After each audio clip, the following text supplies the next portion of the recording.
ಜನಕಪುರ ರಾಜ್ಯದಲ್ಲಿ ರಾಜ ಕುಮಾರ ಪ್ರತಾಪನ ರಾಜ್ಯವಿತ್ತು. ರಾಜ ತುಂಬಾ ದಯಾಳು ಮತ್ತೆ ಕೃಪೆ ಮಾಡೋ ಅಂಥವನಾಗಿದ್ದ. ಪ್ರಜೆಗಳು ರಾಜನಿಂದ ತುಂಬಾ ಸಂತೋಷವಾಗಿದ್ರು. ಆದ್ರೆ ರಾಜನಿಗೆ ಒಂದು ದೊಡ್ಡ ರೋಗ ಬಂದಿತ್ತು, ನಿದ್ರೆ ಬರದೇ ಇರುವಂಥದ್ದು. ಅದರಿಂದ ರಾಜನ್ಗೆ ತುಂಬಾ ಯೋಚನೆ ಆಗಿತ್ತು. ಅದಕ್ಕೆ ತುಂಬಾ ದೂರ ದೂರದ ನಗರಗಳಿಂದ ಜಾದೂಗಾರರು ಬಂದು ರಾಜನ್ಗೆ ನಿದ್ರೆ ಮಾಡಿಸುವಂತ ಪ್ರಯತ್ನ ಮಾಡ್ತಿದ್ರು. ರಾಜ ಬಹುಮಾನದ ರೂಪದಲ್ಲಿ ತನ್ನ ಅರ್ಧ ರಾಜ್ಯ ಮತ್ತೆ ತನ್ನ ಮಗಳನ್ನ ಕೊಟ್ಟು ಮದ್ವೆ ಮಾಡೋದಾಗಿ ಹೇಳಿದ್ದ. ಈ ರೀತಿ ಘೋಷಣೆ ಮಾಡಿಸಿದ್ದ. ಜಾದೂಗಾರ ಸಿಪ್ಲಿ ದೂರದ ರಾಜ್ಯದಲ್ಲಿ ಪ್ರಸಿದ್ಧ ಜಾದೂಗಾರ ಅಂತ ಹೆಸರು ಮಾಡಿದ್ದ. ಅವನು ರಾಜನ ಹತ್ರ ಬರ್ತಾನೆ. ಮಹಾರಾಜ, ನಾನು ಒಂದೇ ರಾತ್ರಿಲಿ ನಿಮ್ಮ ನಿದ್ರೆಯ ಸಮಸ್ಯೆಯನ್ನ ದೂರ ಮಾಡ್ತೀನಿ. ಒಂದ್ ವೇಳೆ ನನಗೆ ನಿದ್ರೆ ಬರ್ಲಿಲ್ಲ ಅಂದ್ರೆ ನಿನಗೆ ಗೊತ್ತಿದೆ ತಾನೆ, ಆಮೇಲೆ ನೀನು ಸುತ್ತಮುತ್ತ ಎಲ್ಲೂ ಕೂಡ ಕಾಣಿಸೋಕ್ಕಾಗಲ್ಲ, ಮತ್ತೆ ನಿನ್ನ ಕಾರಾಗೃಹಕ್ಕೆ ಹಾಕ್ಬೇಕಾಗತ್ತೆ. ಜಾದೂಗಾರನ ನಗು ನಿಂತು ಹೋಗತ್ತೆ. ಮತ್ತೆ ಅವನು ರಾಜನಿಗೆ ನಿದ್ದೆ ಬರ್ಸೋದಕ್ಕಾಗಿ ಅವನ ಚೀಲದಿಂದ ಒಂದು ಚೈನ್ಗೆ ಕಟ್ಟಿರುವಂತ ವಜ್ರ ತೆಗಿತಾನೆ. ಓಂ ಹ್ರೀಂ ಕ್ರೀಂ ನಿದ್ರೆ ಪಟ್ ಪಟ್ ಪಟ್ ಸ್ವಾಹ. ಓಂ ಹ್ರೀಂ ಕ್ರೀಂ ನಿದ್ರೆ ಬೇಗ ಬಾ ಸ್ವಾಹ. ಜಾದೂಗಾರ ಪ್ರಯತ್ನ ಮಾಡ್ತಾನೆ ಇರ್ತಾನೆ. ಆದ್ರೆ ರಾಜನಿಗೆ ನಿದ್ದೆನೆ ಬರೋದಿಲ್ಲ. ಸೋತ್ ಹೋಗಿ ಜಾದೂಗಾರ ಕ್ಷಮೆ ಕೇಳ್ತಾನೆ. ಮತ್ತೆ ರಾಜ ಸಿಪಾಯಿಗಳಿಗೆ ಹೇಳಿ ಆ ಜಾದೂಗಾರನ್ನ ಆಚೆ ಕಳಿಸ್ಬಿಡ್ತಾನೆ. ಈ ಜಾದೂಗಾರನಿಗೆ ಹೊರಗಡೆ ಹೋಗೋ ದಾರಿನ ತೋರಿಸಿ ಬಂದ್ಬಿಟ್ಟ, ಮಹಾರಾಜರಿಗೆ ನಿದ್ದೆ ಬರ್ಸ್ಬಿಡ್ತೀನಿ ಅಂತ ಮೂರ್ಖ. ಅದೇ ರಾಜ್ಯದಲ್ಲಿ ಕೆಲಸದ ಹುಡುಕಾಟದಲ್ಲಿ ಮಹೇಶ್ ಎಂಬ ಒಬ್ಬ ಬೇರೆ ಊರಿನ ವ್ಯಕ್ತಿ ಅಲ್ಲಿಗ್ ಬರ್ತಾನೆ. ಅವನ್ಗೆ ಕೆಲಸದ ಅವಶ್ಯಕತೆ ಇರುತ್ತೆ. ಮಹೇಶ್ ರಸ್ತೆಯಲ್ಲಿ ಹೋಗ್ತಾ ಇರ್ತಾನೆ. ಆಗ ಅವನ್ ನೋಡ್ತಾನೆ, ಮಹಾರಾಜರ ಕೆಲವು ಸಿಪಾಯಿಗಳು ಅಲ್ಲಿ ಘೋಷಣೆ ಮಾಡ್ತಾ ಇರ್ತಾರೆ. ಕೇಳಿ, ಗಮನ ಕೊಟ್ಟು ಕೇಳಿಸ್ಕೊಳ್ಳಿ. ಮಹಾರಾಜರು ನಾಳೆ ಅರಮನೆಯಲ್ಲಿ ಒಂದು ಆಟವನ್ನ ಏರ್ಪಡಿಸಿದ್ದಾರೆ. ಅಲ್ಲಿ ಕಾಡಿನ ಸಿಂಹದ ಜೊತೆ ಹೋರಾಟ ಮಾಡಬೇಕು. ಯಾರು ಸಿಂಹವನ್ನ ಮತ್ತೆ ಬೋನ್ನಲ್ಲಿ ಹಾಕ್ತಾನೋ ಅವನಿಗೆ ಮಹಾರಾಜರ ಕಡೆಯಿಂದ 5,000 ಚಿನ್ನದ ಮುದ್ರೆ ಸಿಗುತ್ತೆ. ಮತ್ತೆ ಅರಮನೆಯಲ್ಲಿ ಸೇನಾಪತಿಯಾಗಿ ಅವನನ್ನ ನೇಮಕ ಮಾಡಲಾಗುತ್ತೆ. ಕೇಳಿ ಕೇಳಿ ಕೇಳಿ. ಮಹೇಶನ್ಗೆ ಒಂದು ಯೋಚನೆ ಬರುತ್ತೆ. ಯಾಕೆಂದ್ರೆ ಅವನ ಹತ್ರ ಒಂದು ಚಿನ್ನದ ದಿಂಬಿರುತ್ತೆ. ಅದನ್ನ ಅವರ ತಾತ ಅವನಿಗೆ ಕೊಟ್ಟಿರ್ತಾರೆ. ಅದು ಎಂಥ ದಿಂಬು ಅಂದ್ರೆ ಎಂಥವ್ರಿಗೂ ಕೂಡ ನಿದ್ದೆ ಬರ್ಸ್ಬಿಡತ್ತೆ.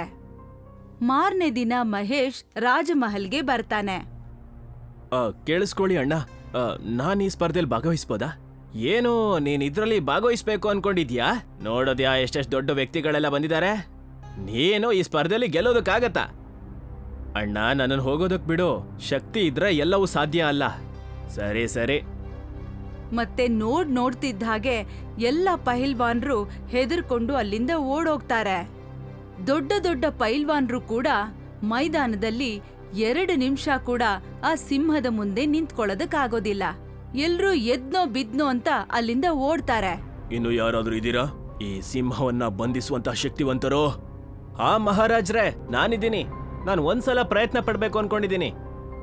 ಮಹೇಶನ ದೃಷ್ಟಿ ರಾಜನ ಪಕ್ಕದಲ್ಲಿ ಕೂತಿರೋ ಅವನ ಸುಂದರ ಮಗಳ ಮೇಲೆ ಬೀಳುತ್ತೆ. ರಾಜ್ಕುಮಾರಿ ಕೂಡ ಮಹೇಶನ್ನ ನೋಡಿ ಮುಗುಳ್ನಗ್ತಾಳೆ. ಯಾವ ಕೆಲ್ಸನ ತುಂಬಾ ದೊಡ್ಡ ದೊಡ್ಡ ಪೈಲ್ವಾನರೇ ಮಾಡೋಕಾಗ್ಲಿಲ್ವೋ ಅದನ್ನ ನೀನ್ ಮಾಡ್ತೀಯಾ? ಹೌದು ಮಹಾಪ್ರಭು, ಹತ್ರ ಇಲ್ಲಿ ಬಂದಂತಹ ಪೈಲ್ವಾನರಷ್ಟು ಶಕ್ತಿ ಏನೂ ಇಲ್ಲ. ಆದ್ರೆ ನಾನು ನನ್ನ ಯೋಗ್ಯತೆನ ತೋರಿಸ್ಬೇಕು. ನೋಡಿದ್ರ ಯುವಕ್ರ, ಈ ಆಟ ತುಂಬಾನೇ ಅಪಾಯಕಾರಿ. ಇನ್ನೂ ಅವಕಾಶ ಇದೆ, ಸುಮ್ನೆ ಹೊರಟೋಗ್ಬಿಡಿ. ಮಹಾಪ್ರಭು, ನನಗ್ ನನ್ನ ಮೇಲೆ ಸಂಪೂರ್ಣವಾದ ನಂಬಿಕೆ ಇದೆ. ಈ ಯುವಕನನ್ನ ಒಳಗಡೆ ಹೋಗೋದಕ್ ಬಿಡಿ. ಮಹೇಶ್ ಮೈದಾನದಲ್ಲಿ ಬಂದು ನಿಲ್ತಾನೆ. ಮತ್ತೆ ಸಿಂಹನ ಪಂಜರದಿಂದ ಹೊರಗಡೆ ಬಿಡ್ತಾರೆ. ಸಿಂಹ ಮಹೇಶನ್ ಕಡೆ ಓಡ್ ಬರುತ್ತೆ. ರಾಜಾಗೆ ಅನ್ಸತ್ತೆ ಈಗ ಭಗವಂತನೇ ಇವನನ್ನ ಕಾಪಾಡ್ಬೇಕು ಅಂತ. ಆದ್ರೆ ಅಲ್ಲಿ ನಡೆಯೋದು ಬೇರೆನೆ. ಮಹೇಶ್ ತನ್ನ ಚೀಲದಿಂದ ಜಾದೂ ಚಿನ್ನದ ದಿಂಬನ ತೆಗಿತಾನೆ. ಮತ್ತೆ ಒಂದು ಮಂತ್ರನ ಹೇಳ್ತಾನೆ.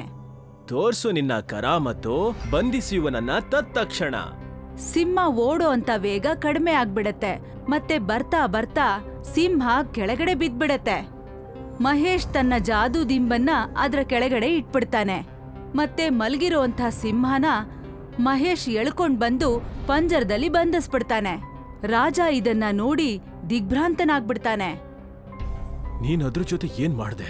ಏನ್ ನೀನು ಸಿಂಹನೇ ಸಾಯಿಸ್ಬಿಟ್ಯಾ? ಅದ್ ಹೇಗೆ ಮೂರ್ಛೆ ತಪ್ಪಿ ಬಿದ್ದು ಹೋಯ್ತು. ಆದ್ರೆ ನೀನಂತೂ ಅದನ್ನ ಮುಟ್ಲೇ ಇಲ್ವಲ್ಲ. ಏನ್ ಮಾಡ್ದೆ ನೀನು? ಇದೆಲ್ಲ ಹೇಗ್ ಸಾಧ್ಯ ಆಯ್ತು? ಮಹಾಪ್ರಭು, ನಾನಿದ್ರ ಜೊತೆ ಏನೂ ಮಾಡ್ಲಿಲ್ಲ. ನಾನಿದನ್ನ ಕೊಲ್ಲಿಲ್ಲ. ಅದು ಸ್ವಲ್ಪ ಹೊತ್ತಿನ ತನಕ ಮಲ್ಕೊಂಡಿದೆ. ಹೇಗೆ ಇದ್ರ ನಿದ್ರೆ ಆಗುತ್ತೋ ಮತ್ತೆ ಎದ್ ಬಿಡತ್ತೆ. ಮತ್ತೆ ಇದು ನಿದ್ರೆ ಪೂರ್ತಿ ಆದ್ಮೇಲೆ ಏಳತ್ತೆ. ಏನು? ನೀನದನ್ನ ಮಲಗಿಸ್ಬಿಟ್ಯಾ? ಅದ್ ಹೇಗ್ ಸಾಧ್ಯ ಆಯ್ತು? ಅದನ್ ಹೇಗ್ ಮಾಡ್ದೆ ನೀನು? ನನಗಂತೂ ನಂಬಿಕೆನೆ ಬರ್ತಿಲ್ಲ. ಒಂದ್ ವೇಳೆ ನೀನ್ ಹಾಗ್ ಮಾಡೋದಕ್ಕಾದ್ರೆ ಅದನ್ ಹೇಳು, ಹೇಗ್ ಮಾಡ್ದೆ ಅಂತ. ಮತ್ತೆ ನೀನು ನನ್ನನ್ನು ಕೂಡ ಮಲಗಿಸ್ತೀಯಾ? ಹಾ ಮಹಾಪ್ರಭು, ಅದಕ್ ಮಾತ್ರ ಅಲ್ಲ, ನಿಮ್ಗೂ ನಿದ್ರೆ ಬರೆಸ್ತೀನಿ. ಮನುಷ್ಯ ಆಗ್ಲಿ ಪ್ರಾಣಿ ಆಗ್ಲಿ ಯಾರು ಕೂಡ ನನ್ ಮಂತ್ರದಿಂದ ಬಚಾವಾಗಕ್ಕಾಗಲ್ಲ. ನಾನಿದನ್ ನಂಬೋದಿಲ್ಲ. ಸರಿ, ಹಾಗಾದ್ರೆ ನಡಿ ನನ್ನ ಕೋಣೆಯ ಕಡೆಗೆ. ತೋರ್ಸು ನಿನ್ನ ಮಂತ್ರದ ಸತ್ಯತೆಯನ್ನ. ಅದು ನನ್ನನ್ನ ಮಲಗಿಸಿ. ಸರಿ ಮಹಾಪ್ರಭು, ನಡೀರಿ. ನಡಿ ನನ್ನ ಮಲಗುವ ಕೋಣೆಗೆ, ಮತ್ತೆ ನನ್ನನ್ನ ಮಲಗಿಸಿ ತೋರ್ಸು. ಒಂದ್ ವೇಳೆ ನೀನು ಮಲಗಿಸಿದ್ರೆ ನನ್ನ ಅರ್ಧ ರಾಜ್ಯವನ್ನ ಮತ್ತೆ ನನ್ನ ಪುತ್ರಿಯ ಜೊತೆ ನಿನ್ನನ್ನ ಮದ್ವೆ ಮಾಡ್ಕೊಡ್ತೀನಿ. ಮಹೇಶ್ ಮಹಾರಾಜರ ಜೊತೆಯಲ್ಲಿ ಅವರ ಕೋಣೆಗೆ ಹೋಗ್ತಾನೆ. ಮಹಾರಾಜ ಮಲಗ್ತಾರೆ ಮತ್ತೆ ಹೇಳ್ತಾರೆ, ತೋರ್ಸು ನಿನ್ನ ಮಂತ್ರದ ಶಕ್ತಿಯನ್ನ. ಮತ್ತೆ ನೆನ್ಪಿಡ್ಕೋ, ಒಂದ್ ವೇಳೆ ಅದು ಆಗ್ಲಿಲ್ಲ ಅಂದ್ರೆ ನೀನು ಕಾರಾಗೃಹಕ್ಕೆ ಸೇರ್ತೀಯ. ಮಹೇಶ್ ಜಾದೂ ತಲೆದಿಂಬನ್ನ ತಗೊಂಡು ಮಂತ್ರ ಪಠಿಸ್ತಾನೆ. ನೋಡಿದ್ರ ನನ್ನ ಚಮತ್ಕಾರನ? ರಾಜರಿಗೆ ನಾನು ಒಂದೇ ಸಲಕ್ಕೆ ನಿದ್ರೆ ಬರೆಸ್ಬಿಟ್ಟೆ. ರಾಜ ತಕ್ಷಣ ಗಾಢವಾದ ನಿದ್ರೆಗೆ ಜಾರ್ಬಿಡ್ತಾನೆ. ಮಾರನೇ ದಿನ ರಾಜ ಯಾವಾಗ ನಿದ್ದೆಯಿಂದ ಏಳ್ತಾನೋ ಆಗ ಅವರಿಗೆ ತುಂಬಾ ಸಂತೋಷ ಆಗತ್ತೆ. ಮತ್ತೆ ಮಹೇಶನನ್ನ ಅಲ್ಲಿಗೆ ಕರೆಸಿ ಅರ್ಧ ರಾಜ್ಯನ ಅವನಿಗೆ ಬರ್ದ್ಕೊಟ್ಬಿಡ್ತಾರೆ. ಅದರ ಜೊತೆಯಲ್ಲಿ ಅವರ ಮಗಳ ಜೊತೆ ಅವನಿಗೆ ಮದ್ವೆ ಕೂಡ ಮಾಡಿಸ್ತಾರೆ. ಈಗ ಆ ರಾಜ್ಯದಲ್ಲಿ ಎಲ್ರೂ ಸಂತೋಷವಾಗಿರ್ತಾರೆ. ಆದ್ರೆ ಈ ವಿಷಯ ಮಂತ್ರಿಗೆ ಸ್ವಲ್ಪ ಕೂಡ ಇಷ್ಟ ಆಗಲ್ಲ. ಈಗ ಅವನು ಮಹೇಶ್ ಮತ್ತೆ ರಾಜನ್ ಮೇಲೆ ದ್ವೇಷ ಇಟ್ಕೊಂಡು ಷಡ್ಯಂತ್ರನ ರೂಪಿಸ್ತಾನೆ. ಅದಕ್ಕೆ ಅವನು ತನ್ನ ಹಳೆಯ ಸ್ನೇಹಿತ ಶಾಂತಾರಾಮನನ್ನ ಭೇಟಿ ಮಾಡ್ತಾನೆ. ಅವನು ತನ್ನ ಗಿಡಮೂಲಿಕೆ ಔಷಧಿಯಿಂದ ಜನರ ಮುಖವನ್ನೇ ಬದಲಾಯಿಸ್ತಾ ಇರ್ತಾನೆ. ಗೆಳೆಯ, ಹೇಗಿದೀಯಾ ನೀನೀಗ? ತುಂಬಾ ದಿನ ಆದ್ಮೇಲೆ ನಿನ್ನನ್ನ ಭೇಟಿ ಮಾಡ್ತಿದ್ದೀನಿ.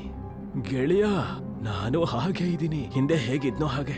ಈಗ ನೀನ್ ಹೇಳು, ಇವತ್ ಯಾಕೆ ಈ ಮಿತ್ರನ್ ಬಗ್ಗೆ ನೆನ್ಪಾಯ್ತು?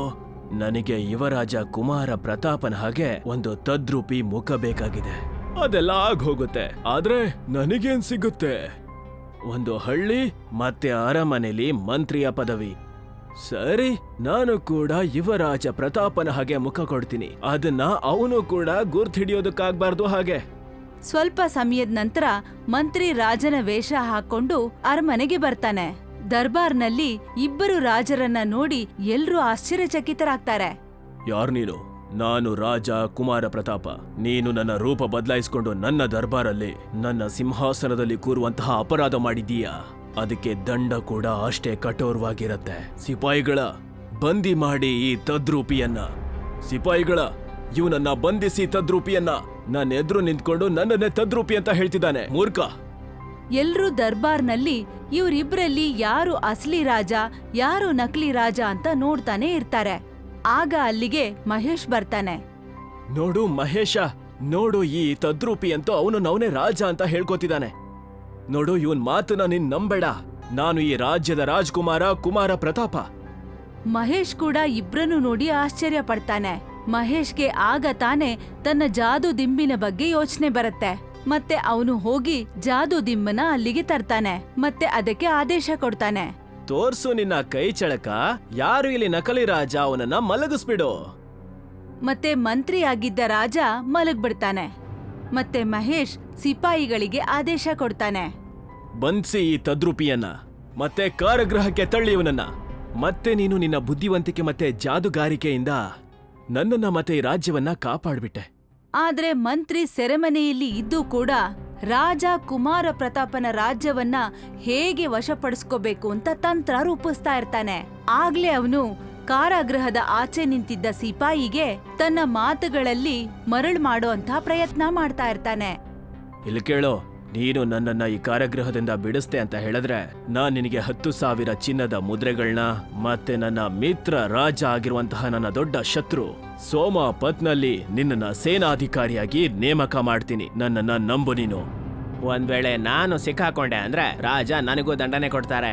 ಆಮೇಲೆ ನಾನು ಕೂಡ ಕಾರಾಗೃಹದಲ್ಲಿ ಇರ್ಬೇಕಾಗತ್ತೆ. ಹಾಗಾದ್ರೆ ನೀನು ಕೂಡ ನನ್ ಜೊತೆ ಓಡ್ ಬಂದ್ಬಿಡು. ಸಿಪಾಯಿ ಮಂತ್ರಿಗಳ ಮಾತಿಗೆ ಮರಳಾಗಿ ಕಾರಾಗೃಹದ ಬೀಗನ ತೆಗೆದ್ಬಿಡ್ತಾನೆ. ಮತ್ತೆ ಅವರಿಬ್ರು ಸೋಮವಧುನ ಹೋಗಿ ಭೇಟಿ ಮಾಡ್ತಾರೆ. ಒಳ್ಳೆ ಕೆಲಸ ಮಾಡ್ದೆ ಮಂತ್ರಿ. ನೀನು ಕುಮಾರ ಪ್ರತಾಪನನ್ನ ಬಿಟ್ಟು ಇಲ್ಲಿಗೆ ಬಂದಿದೀಯ. ನಾನೀಗ ಅವನ ಮೇಲೆ ದಾಳಿ ಮಾಡಿ ಅವನ್ ರಾಜ್ಯವನ್ನ ವಶಪಡಿಸ್ಕೋತೀನಿ. ಯಾವಾಗ ರಾಜಾಗೆ ಮಂತ್ರಿ ಕಾರಾಗೃಹದಿಂದ ತಪ್ಪಿಸ್ಕೊಂಡಿದ್ದಾನೆ ಅನ್ನೋ ವಿಷಯ ಗೊತ್ತಾಗತ್ತೋ, ಮತ್ತೆ ಅವನು ಸೋಮವಧು ಜೊತೆ ಸೇರಿ ರಾಜ್ಯದ ಮೇಲೆ ಆಕ್ರಮಣ ಮಾಡ್ಬೇಕು ಅಂತಿದ್ದಾನೆ ಅಂತ ಗೊತ್ತಾದಾಗ ರಾಜ ಚಿಂತೆಯಲ್ಲಿ ಮುಳುಗ್ಬಿಡ್ತಾನೆ. ಮತ್ತೆ ತನ್ನ ಕೋಣೆಗೆ ಮಹೇಶನನ್ನ ಕರೆಸ್ತಾನೆ. ಮಗು, ನನಗೆ ಈ ರಾಜ್ಯದ ಚಿಂತೆ ಆಗ್ತಿದೆ. ಈಗ ಏನಾಗುತ್ತೆ ಅಂತ ನನಗೆ ಗೊತ್ತೇ ಆಗ್ತಿಲ್ಲ. ನೀವೇನು ತಲೆ ಕೆಡ್ಸ್ಕೋಬೇಡಿ, ಎಲ್ಲ ಕೂಡ ಸರಿ ಹೋಗುತ್ತೆ. ಈಗ ಮಂತ್ರಿ ಸೋಮವಧು ಜೊತೆ ಸೇರ್ಕೊಂಡು ಕುಮಾರ ಪ್ರತಾಪನ ರಾಜ್ಯನ ವಶಪಡಿಸ್ಕೊಳ್ಳೋ ಅಂತ ತಂತ್ರ ರೂಪಿಸ್ತಾನೆ. ನಾನು ಏನಾದ್ರೂ ಮಾಡೋಕ್ಕೂ ಮೊದಲು ನಾನು ಮಹೇಶ್ಗೆ ಏನಾದ್ರೂ ಮಾಡ್ಲೇಬೇಕು. ಅವನು ಎಲ್ಲಿವರೆಗೂ ಪ್ರತಾಪನ ಜೊತೆಗಿರ್ತಾನೋ ಅಲ್ಲಿವರೆಗೂ ನಮ್ಮ ಸೋಲು ನಿಶ್ಚಿತ. ಅವನ ಸಂಪೂರ್ಣ ಶಕ್ತಿಯೇ ಈಗ ಅವನ ಹತ್ರ ಇರೋ ದಿಂಬು. ದಿಂಬ? ಅದೆಂತಹ ದಿಂಬು ಮಂತ್ರಿ? ಜಾದುವಿನ ದಿಂಬು. ಅದರಿಂದಾಗಿನೇ ಅವನು ರಾಜ್ಯ ಮತ್ತೆ ಆ ರಾಜ್ಯವನ್ನ ಕಾಪಾಡ್ಕೊಂಡ್ ಬರ್ತಾ ಇದ್ದಾನೆ. ಎಲ್ಲದಕ್ಕಿಂತ ಮೊದಲು ನಾವು ಆ ದಿಂಬನ್ನ ಕಳ್ತನ ಮಾಡಿಸ್ಬೇಕು. ಅದ್ರ ಉಪಾಯ ನನ್ನ ಹತ್ರ ಇದೆ.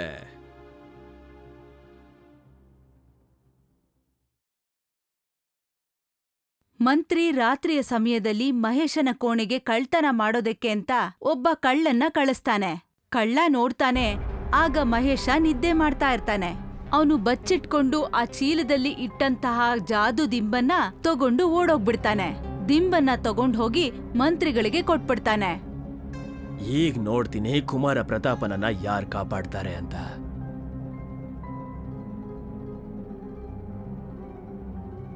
ಮಾರನೇ ದಿನ ಸೋಮವಧು ಮತ್ತೆ ಮಂತ್ರಿ ಇಬ್ರು ಸೇರ್ಕೊಂಡು ಆ ರಾಜ್ಯದ ಮೇಲೆ ಆಕ್ರಮಣ ಮಾಡ್ಬಿಡ್ತಾರೆ. ಇಲ್ಲಿ ರಾಜ ಕುಮಾರ ಪ್ರತಾಪ ಮತ್ತೆ ಮಹೇಶ್ ಸೇನೆಯನ್ನ ನೋಡಿ ಯೋಚನೆಯಲ್ಲಿ ಮುಳುಗ್ತಾರೆ. ಈಗೇನ್ ಮಾಡೋದು ಮಹೇಶ್?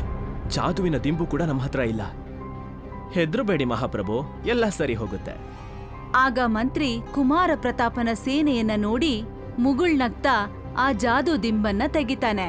ಮತ್ತೆ ಆ ದಿಂಬಿಗೆ ಆದೇಶವನ್ನ ಕೊಡ್ತಾನೆ, ಎಲ್ರೂ ಮಲಗ್ಲಿ ಅಂತ. ಆದ್ರೆ ಆ ಥರ ಏನೂ ಆಗೋದಿಲ್ಲ. ಮತ್ತೆ ಮಹೇಶನ ದೃಷ್ಟಿ ತನ್ನ ಜಾದು ದಿಂಬಿನ ಮೇಲೆ ಬೀಳತ್ತೆ. ಮತ್ತೆ ಮಹೇಶ್ ತನ್ನ ದಿಂಬಿಗೆ ಆದೇಶ ಕೊಡ್ತಾನೆ, ತೋರ್ಸು ನಿನ್ನ ಚಮತ್ಕಾರ, ಎದುರಾಳಿಗಳನ್ನೆಲ್ಲ ಮಲಗಿಸ್ಬಿಡು. ಮತ್ತೆ ನೋಡ್ತಾ ಇದ್ದ ಹಾಗೆ ಪೂರ್ತಿ ಸೇನೆ ಮಲಗ್ಬಿಡತ್ತೆ. ಮತ್ತೆ ಮಹೇಶ್ ಎಲ್ರನ್ನೂ ಬಂಧಿಯಾಗಿಸ್ಬಿಡ್ತಾನೆ. ಅದ್ಭುತ ಅದ್ಭುತ. ಮತ್ತೆ ನೀನು ನಿನ್ನ ಧೈರ್ಯ ಸಾಹಸದಿಂದ ನಮ್ಮ ರಾಜ್ಯವನ್ನ ಕಾಪಾಡ್ಬಿಟ್ಟೆ. ನಿನ್ನನ್ನ ನನ್ನ ಅಳಿಯನನ್ನಾಗಿ ಮಾಡ್ಕೊಂಡು ನಾನು ತುಂಬಾ ಒಳ್ಳೆ ಕೆಲಸ ಮಾಡಿದ್ದೀನಿ. ಮತ್ತೊಂದು ಸಲ ಚಾಣಾಕ್ಷ ಮಂತ್ರಿಯ ಸೋಲಾಗ್ಬಿಡತ್ತೆ. ಮತ್ತೆ ಬುದ್ಧಿವಂತ ಮಹೇಶನ ಗೆಲುವು. ಮತ್ತೆ ಇದೇ ತರ ರಾಜನ ನಿದ್ದೆ ಮತ್ತೆ ರಾಜ್ಯದ ಯಾವುದೇ ಚಿಂತೆ ಇರೋದಿಲ್ಲ. ಯಾಕೆಂದ್ರೆ ಅವರಿಗೆ ಮಹೇಶನಂತ ಬುದ್ಧಿವಂತ ಅಳಿಯ ಸಿಕ್ಕಿರ್ತಾನೆ. ಈಗ ರಾಜ ಯಾವಾಗ ಬೇಕೋ ಆವಾಗ ನೆಮ್ಮದಿಯ ನಿದ್ದೆ ಮಾಡ್ತಾನೆ.